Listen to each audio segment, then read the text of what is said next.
প্রশাসনের বিরুদ্ধে আগুন জ্বালাও একসাথে, সিন্ডিকেটের বিরুদ্ধে আগুন জ্বালাও একসাথে, action to action, direct action, প্রশাসনের বিরুদ্ধে ডাইরেক্ট অ্যাকশন। চক্ষু আমার অধিকার, বিপ্লবের বলিদান, নির্ভীক জমিয়ত, দোকান রুখে দেওয়ার সাধ্যকার, চক্ষু আমার অধিকার, চক্ষু আমার অধিকার, রুখে দেওয়ার সাধ্যকার, চক্ষু আমার অধিকার, রুখে দেওয়ার সাধ্যকার।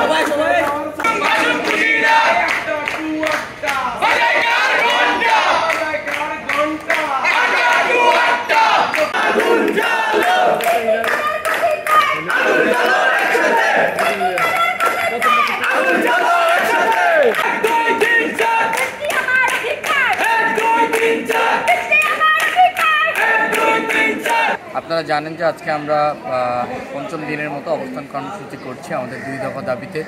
প্রথমত হলো যে আমরা যমুনায় লং মার্চ করেছি আমাদের 70% শিক্ষার্থীর সম্পর্ক বৃত্তির জন্য, কিন্তু আমরা দেখতে পাচ্ছি 3-4 মাস পেরিয়ে গেলেও আমাদের প্রশাসন সেই সম্পর্ক বৃত্তি নিয়ে কোনো কথা বলছে না। তারা বলছে যে আপনারা পাবেন, জুলাই থেকেই সম্পর্ক বৃত্তি পাবেন, কিন্তু ঠিক কবে থেকে শিক্ষার্থীরা তাদের টাকাটা পাবে সেই ব্যাপারে তারা বলছে না। এবং আমরা 5 আগস্টের পরবর্তী সময় থেকে বলে আসছি যে আসলে ক্যাম্পাসে যদি ভিন্ন মতের উপর দমন-পীড়ন বন্ধ করতে হয় তাহলে আমাদেরকে ছাত্র সংসদ নির্বাচনের দিকে আগাতে হবে। তো এই সম্পর্ক ভিত্তি এবং যক্ষু নির্বাচন নিয়ে আমরা 2 দফা দাবিতে অবস্থান কর্মসূচি করছি। লং মার্চ টু যমুনা করি এবং 3 দিন সেখানে অবস্থান গ্রহণ করি। সেখান থেকে আশ্বাস পেয়েছিলাম আমরা যে জগন্নাথ বিশ্ববিদ্যালয়ের শিক্ষার্থীদেরকে জুলাই মাস থেকে তাদের সম্পূরক বৃত্তি কার্যকর করা হবে এবং শিক্ষার্থীদের একমাত্র প্ল্যাটফর্ম যক্ষু নির্বাচন দেওয়া হবে। কিন্তু সরকার এবং প্রশাসনের সমন্বিত টালবাহানার মাধ্যমে এখনও পর্যন্ত শিক্ষার্থীদের কোনো দাবি আদায় করা এখনও সম্ভব হয়নি। এজন্য আমরা শিক্ষার্থীদের নিয়ে আন্দোলন সংগ্রাম করছি এবং আমাদের দাবি আদায়ের কর্মসূচি এখনও চলছে।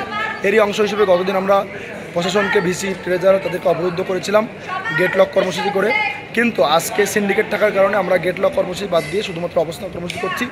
ডাকসু হচ্ছে, চাকসু হচ্ছে, এই 9 সেপ্টেম্বর হচ্ছে ডাকসু হবে। আমাদের যক্ষুর জন্য আমাদের আন্দোলনটা করাই বা কেন লাগবে? আমাদের 5ই আগস্টের পর থেকেই তো এই জিনিসটা আমাদের প্রধান মুখ্য একটা বিষয় ছিল।